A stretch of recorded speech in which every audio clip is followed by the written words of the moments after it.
Good evening, ladies and gentlemen, and welcome to another amazing episode of House and Home. We're your hosts. I'm Godfrey. And I'm Theresa. And we've got an awesome episode lined up for you this evening. Right, Theresa? Yes, we do. We have cooking and followed by Brian Bell.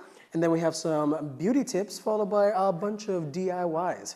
But first of all, let's head straight on to the first portion of our show where we have some cooking. So, Theresa, I have a question for you.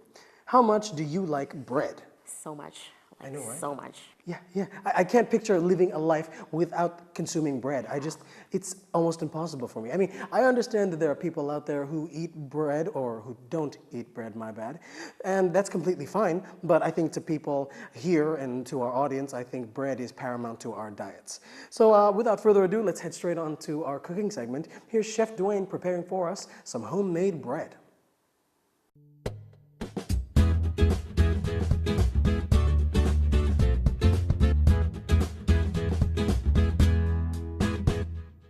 Welcome to Cooking with Dwayne. Today I'll be showing you how to make a simple homemade bread using just plain flour, wholemeal flour, vegetable oil, salt, instant yeast. That's all you need. Before I go into actually making the bread, I just want to talk a little bit about flour. With bread, you need bread flour to make quality bread. And usually plain flour, it has a lower protein content. Wholemeal flour tends to have a higher protein content. So yeah, today what I'm going to do, I'm going to mix both of them. So it gives you that bread flour-like texture, that bread-like texture that we want at the end of the result. So let's get into it. Okay, at first, I'm going to add in the instant yeast. What I've done earlier was I dissolved just about a tablespoon of sugar in warm water, and I've added in 1.5 teaspoons of instant yeast. I've never actually stirred the yeast in it.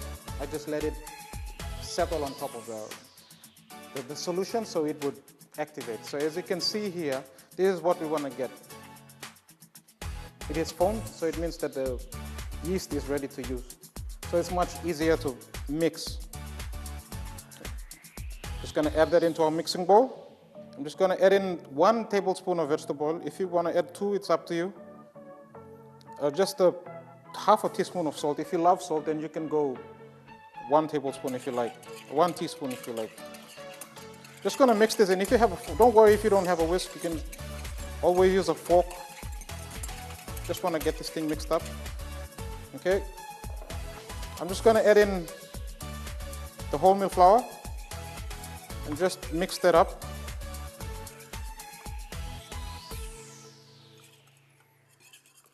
What this does is it gets everything to work with each other. Okay? Just little by little, you're going to add flour until you have a nice dough. So I'm just going to use a wooden spoon, or you can use your hands if you want to. Just mixing it in. Just make sure everything is well mixed. I'm just going to knead this dough once, and I'm going to let it rise for 3 times.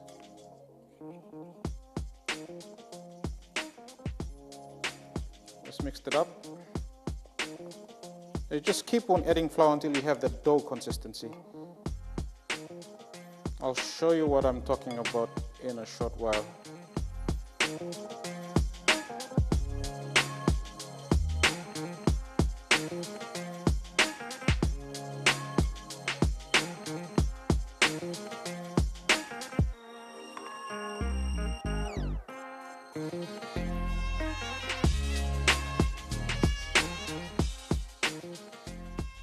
Okay, so I'm going to stop using the wooden spoon and I'll be using my hands.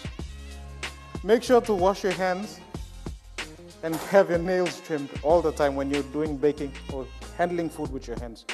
I'm just going to dust a bit of flour on my hands so I don't get anything stuck. And what I'm going to do is just knead this through. Ideally, you want about 4 cups of flour. So in here I already have about 2 cups.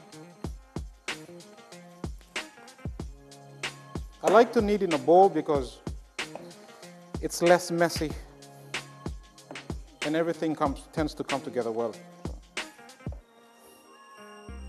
Kneading will probably take about 10 minutes or less. What kneading does is it activates the gluten in the flour. Gluten is the protein strands in the flour. You'll know the dough is ready when it stops sticking to your hands. Then you have the right consistency or right ratio of water is to flour. So you can see I don't have any more flour on my hand, or there's nothing in the bowl. I like kneading this way because it makes it easier. So I don't have a mess. Plus, as you can see, all the flour that was once in the bowl, they're all rolled up into the dough now. You could add in coconut powder and coconut oil, so you can make yourself a coconut bread or coconut flavored bread if you like. You will have to knead until the dough is nice and tight. So this is about 3 cups of flour already. Okay, so the kneading is done. You know the dough is ready when you just give it a nice tap on it and it gives you this sound. Then you know the dough is ready. So what I'm going to do now, I'm just going to oil this bowl, just grease it up so it doesn't get stuck to the sides. I'm just going to drop it in there. I'm going to cover it up, set it aside for it to rise for about 30 to 40 minutes. Okay, this is for the first rise. So it's been 30 minutes, and look, our dough has risen to tripled in volume. So what I'm going to do now is just going to get some oil. I like using oil instead of flour. I'm just going to just lightly brush just a bit on the surface. And just put this down. Okay. I'm just going to spread this open like this. Don't worry about it, please. Now what I'm just going to fold this over like you're folding a bedsheet or a towel. Okay, what this does is it stretches the gluten. It looks really small right now, but wait till after it bakes. I'm just going to put this back into the bowl. The bowl's already greased up, so it's all good. Not going to stick to the sides. Just going to cover this up. I'm going to let this rest for the second rise for 30 minutes. Hi, so it's been 30 minutes and we're going to check now on our second rise, and as you can see, it has already tripled again in volume. It's ready for the third and final rise now, so we're going to do that in the bread tin. So I'm just going to pull this out. I have a bread tin. It's a non-stick bread tin. If you don't have a non-stick, you can just always grease up a pan. Okay. So what I'm going to do, I'm just going to do the same thing. I'm just going to spread this out like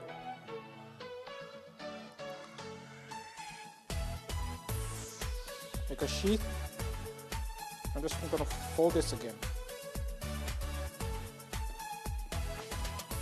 Just make sure I just push out all the air out. I'm just going to fold this again like this.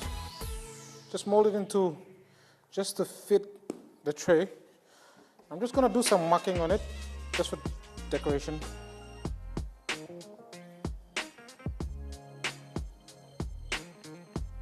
Yeah, I'm just going to leave it in there. So it's a perfect fit. Now that's done, I'm just going to let this to rise for another 30 minutes, for the final 30 minutes, and I'm going to bake it in the oven at 180 degrees. So yep, just put this aside. So we completed the third and final rise, and I'm going to put this into the oven for 30 minutes at 180 degrees. It usually takes about 10 minutes for the oven to get to that temperature.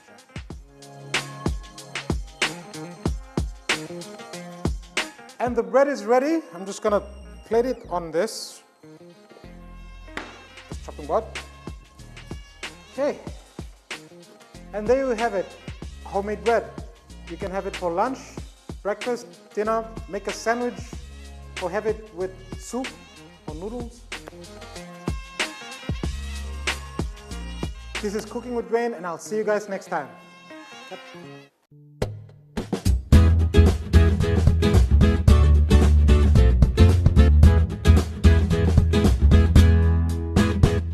Now that was too easy, Godfreyman. What do you think? I know, right? It was so simple. I want to make some bread now and then eat it. I can't wait to get home and try. Honestly, Like, right? I'm really gonna get the ingredients. Awesomeness. All right, when we come back after the break, we have Shopping with Brian Bell, so stay watching.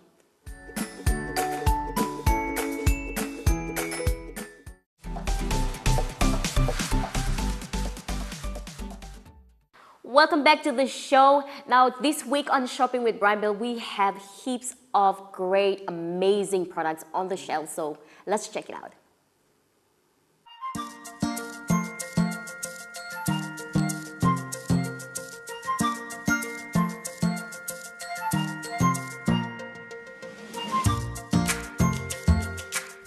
Welcome to another Shopping with Brian Bell. I'm Leon Gawi, your one and only host. Now, this show is designed to show you some of the great products that we have available here. Now, if you've been into Brian Bell recently, you've seen our posters and our signs with our new theme called New Sensations. So what is this? Well, as you can probably guess, this is to show you sensational new products that you can find here at our Brian Bell shops. So in this segment, I'll show you some of these products and some of the new brands that you can find here at Brian Bell. Brands like Home & Co, Ozito, and our very own Haus. Without further delay, let's go take a look. Here at Brian Bell, we always strive to give you value for your every purchase when you shop with us. We have now incorporated these new sensations into our product line to give you more value for your kina. Now, the first product that I want to show you from the New Sensations campaign that we have here in Brian Bell is from this brand, Home & Co. And it's these sets of pillows that are now available here at Brian Bell. If you are in need of quality pillows, then check out our Home & Co range at Brian Bell. There are also a range that you can choose from, and the best part is the value you get on these pillows. The Supreme Comfort Pillow, both medium and hard, the Cotton Cover, both medium and hard, and the Cotton Rich, both medium and hard.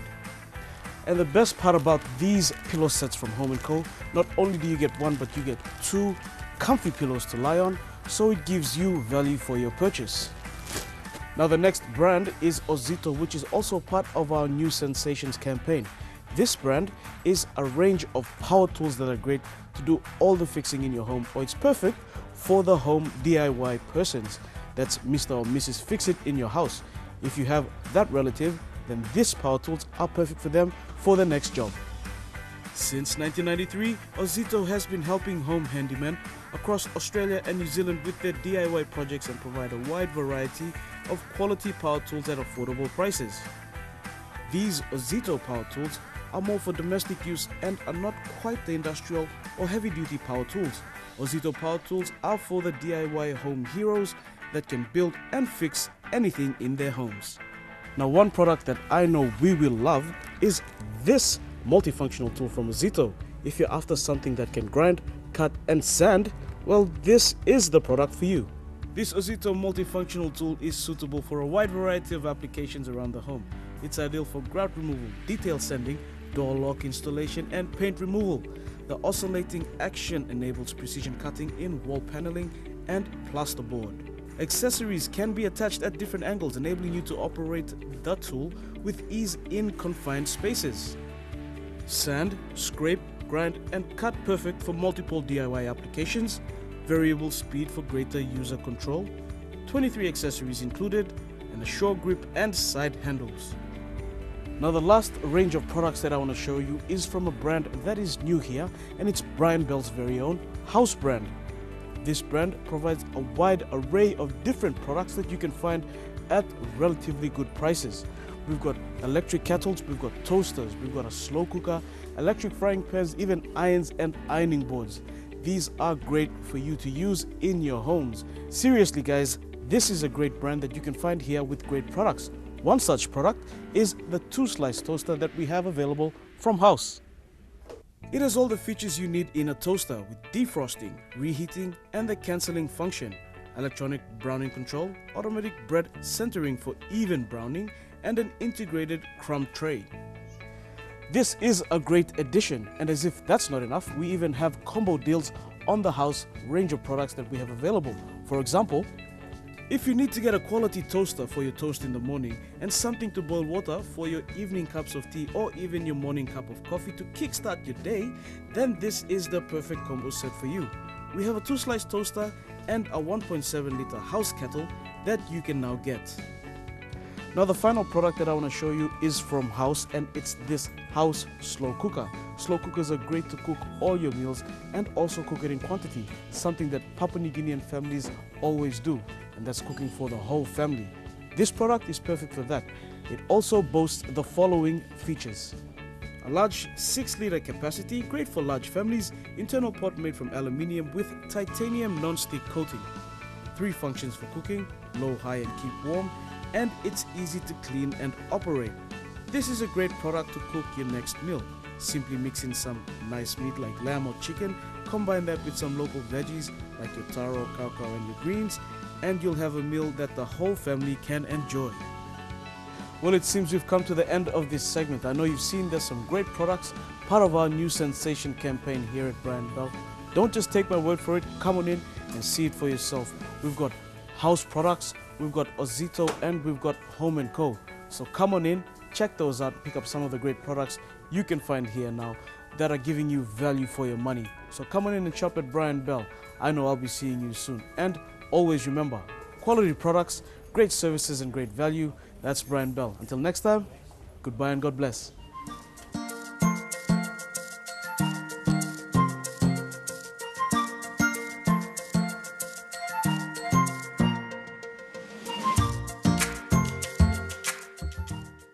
Thank you so much, Leon, for those amazing products from Brian Bell. Folks, if you haven't been there already, check it out. They have some amazing things there. Anyway, we're going to take a really short break right now, but when we come back, we have some life hacks.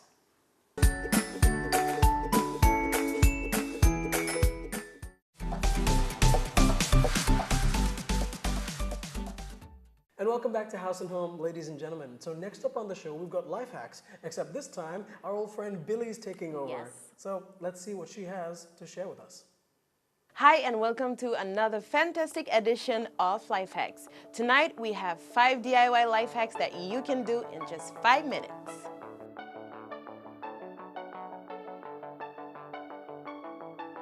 If you keep burning yourself with hair dryer or hair iron, you can make your own holder and make life less painful.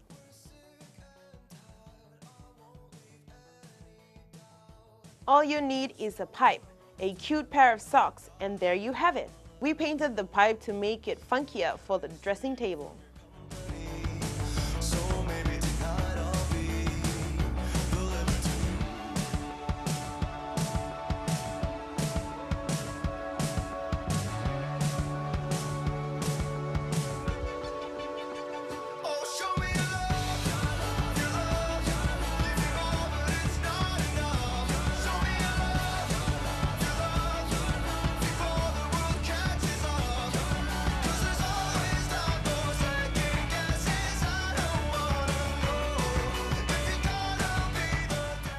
Waited for it to dry and added the socks to each opening.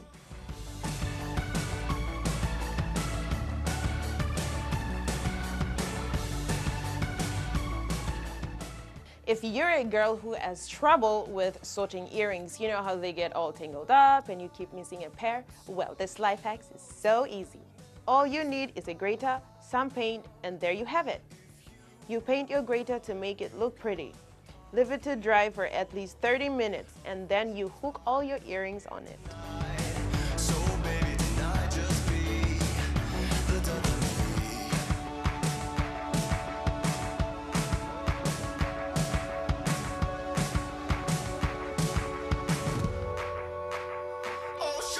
Ever had weird stuff on your comb or brush and you had to wash it or clean it before you use it?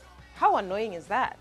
You can simply fill a jar with water and dip your brushes and combs overnight. And that's all you need to do.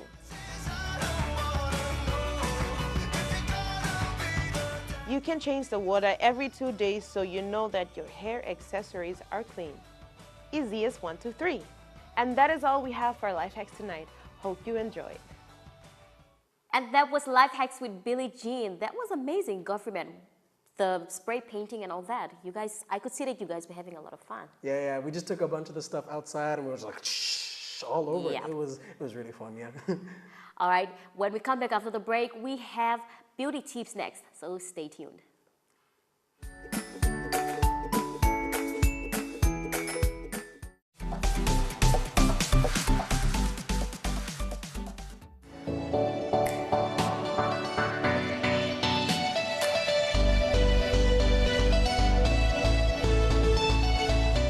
Every little girl wants to feel and look good. Despite their age, they know what looks catchy and they seem to know how they will actually look like once they get to wear the outfit. Lace skirts are no exception. Welcome to Fashion and Beauty. Today I will be showing you how to make a single layered lace skirt. Now for this project you will need your fabric.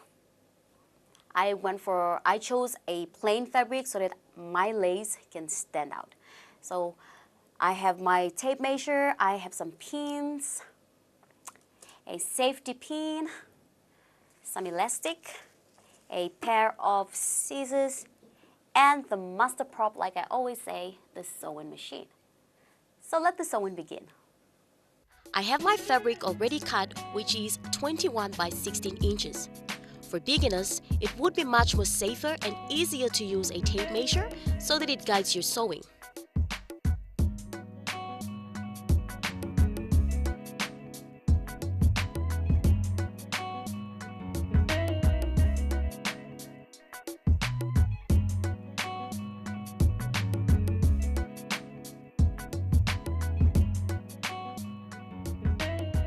Fold the fabric in half and run a straight stitch all the way down. Sometimes when you're using a plain fabric, you won't seem to tell which is the wrong or the right side. So what you do is just go ahead and choose for yourself. Always make sure to start and finish off with a back stitch.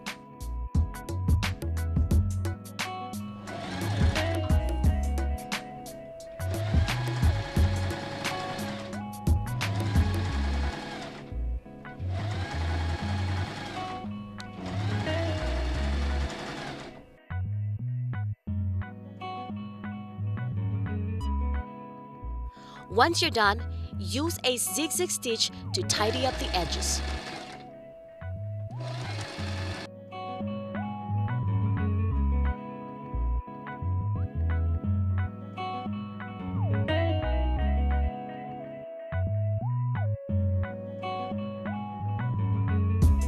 I so love this part because it makes it look presentable.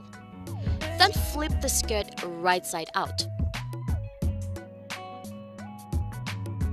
For the waistline, I'm folding in the edge of the fabric a ½ inch and another 2 inches as I have chosen to use a wide elastic for the waistline.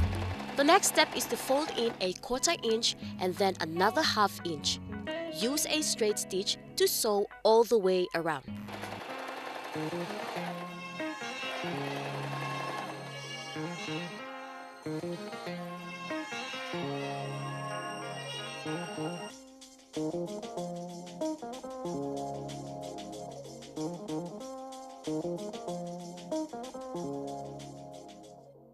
This is one of the DIYs I usually do at home for my little sisters. I actually slowed down sewing for them as they get overexcited and share with their friends, and then I have to sew more, which is a lot to do. But what can I say? They're my sisters. Anyways, let's take a close-up of how the edges look like. There you go. There's the straight stitch right there.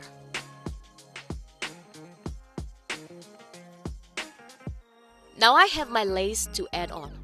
Like I said earlier on, your laces must complement the fabric, even when you're using a floral fabric. Be creative and try to visualize how you want the final product to look like.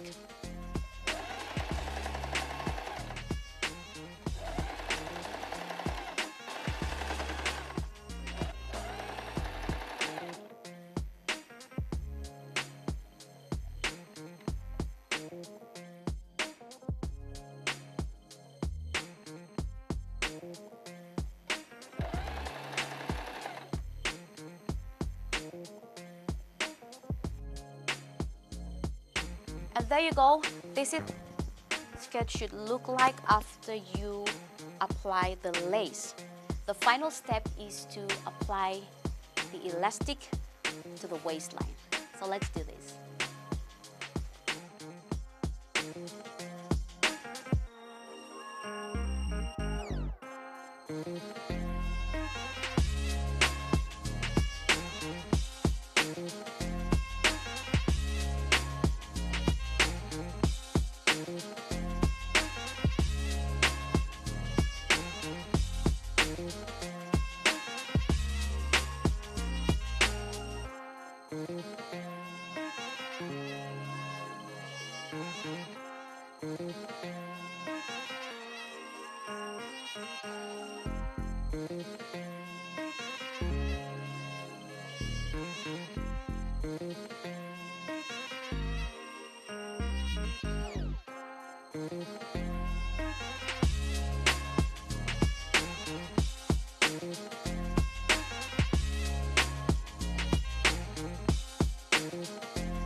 And this is how your final product should look like. This is so beautiful, and I'm sure you've enjoyed watching every step.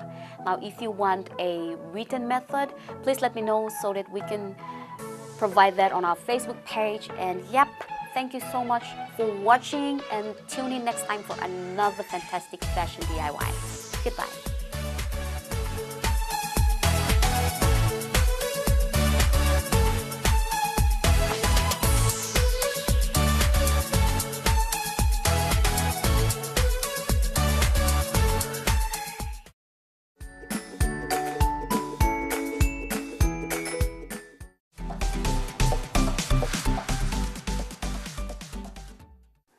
And welcome back to House and Home, ladies and gentlemen. So next up, for all you dog lovers out there, here's how to make your own flea repellent for your pet.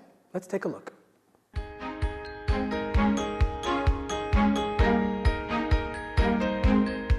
Vinegar is the worst enemy of fleas. If you hadn't known, it's true.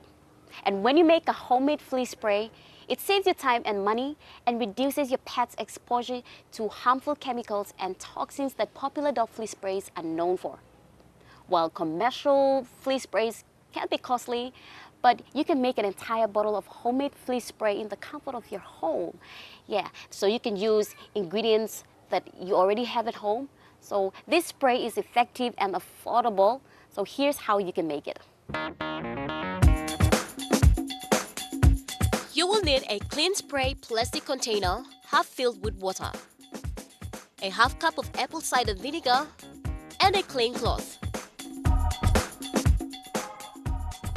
Now spread the clean cloth on the lawn, making sure it's the right size of your pup. Open the cap of the spray and add the half cup of vinegar. Then close the cap of the spray bottle and shake well.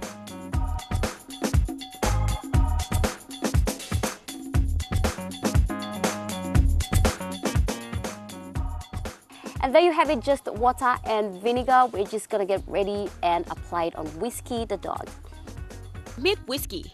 He's suffered with fleas for some time now and he really needs to get treated. This homemade fleas repellent recipe will surely help him. So let's get started. Ask a friend to give you a hand as dogs are sensitive to water. You might want to let your friend ease the pup while you apply the repellent. Start spraying from his back, then his chest and thighs, but avoid the eyes. Spray until the pup's hair is covered with the repellent mixture. You can use gloves if you want when applying the repellent, but I prefer using my hands when it's a puppy. Make sure to use gloves when you're handling a dog. I use this homemade flea repellent on my pup, which I apply 2 to 3 times a week.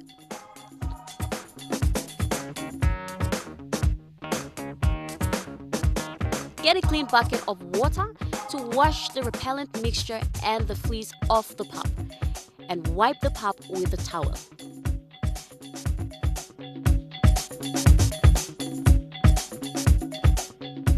Remember that you will need to apply this repellent once every 2 to 3 days. Apple cider vinegar is an effective flea repellent for dogs.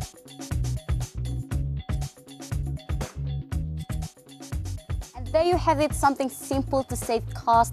Whiskey is looking fresh. Until the next time, goodbye.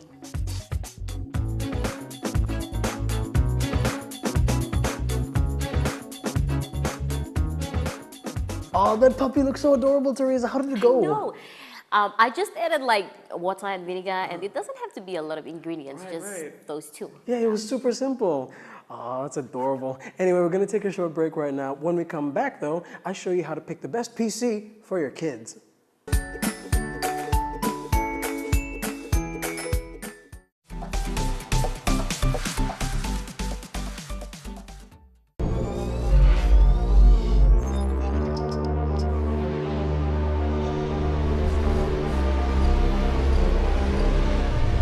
Hey everybody, and welcome back to House and Home. So with school underway already, I thought I'd tackle an issue that parents have when their kids are going back to school, or even when you yourself want to go back to school.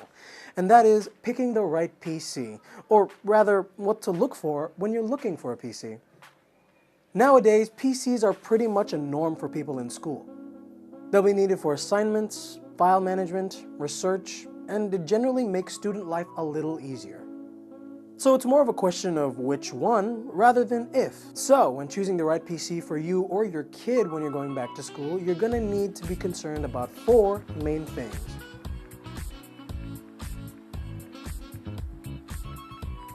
Now, whether it's a computer that you'll be lugging around with you or one that you're going to leave comfortably at home, in this regard, size matters. For portability, it's best to go with a laptop that's around 13 to 14 inches and weighs below 4 kilograms. These will most likely fit more comfortably into your bags and are easier to move around. And just in case anything happens, are lightweight enough to run with.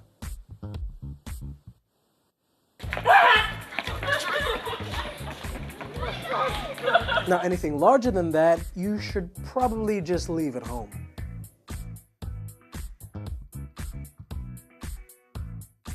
And speaking of portability, you're going to need a laptop that can survive, especially if you go out in a great nation such as ours. You're going to be carrying it around with you in your bag, in your arms, so just in case anything happens. No, you're going to need one that you can trust. Either that or you learn to back up like crazy. But hey, it's better not to waste $1,000 replacing something that you dropped once.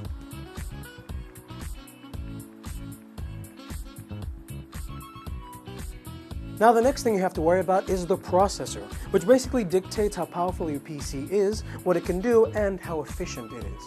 For starters, an i3 processor is pretty much a baseline standard that's great for taking notes, listening to music, watching videos, and basic internet research. Just not all at the same time though, because these processors aren't that great at multitasking. However, this processor is the best for this situation because it's the most affordable that'll get you through your work. Anything higher like an i5 or an i7 for example would be a lot faster, but it would also cost you a lot more. And anything lower is going to frustrate you because these tend to be a little slower.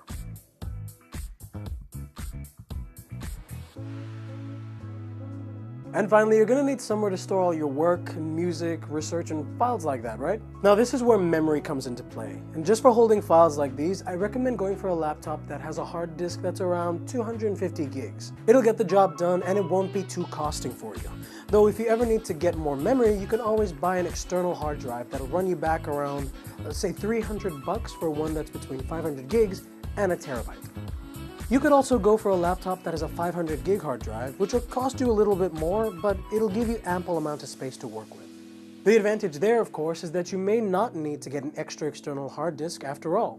Alternatively though, you don't need a PC if all you're going to do is take notes and do research on it. The fact is that if you've got a tablet or a smartphone, a connection to the internet, and an email account, you've got your notes right in the palm of your hand. I mean, you can just take notes with your phone by opening up your note-taking application. I myself use an app called Evernote, which lets me take notes and then backs them up so I can access them through lots of different devices. Short of that, you can even use your phone to take notes and then rewrite them down later, which also works as a memory technique. But that's basically it. It's going to be these 4 things that you have to consider when buying a laptop for pretty much being a student. You're going to want a small, light, durable PC with at least an i3 processor, and a minimum of 250 gigs of storage. That will definitely be enough to help you out with your studies. But anyway, folks, that's pretty much it. Like I said, a laptop is now a must-have in society, but there are lots of alternatives that can serve this same purpose. Anyway, it's back to Theresa and I in the studio now. Until next time, I'll see you all later.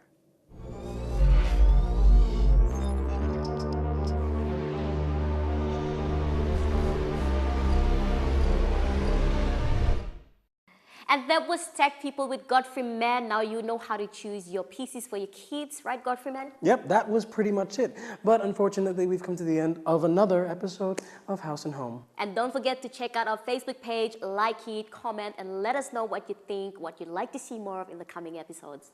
So from everybody here at the EMTV team and the House and Home team, we'd like to wish you a pleasant evening, good night, and we'll see you all next week.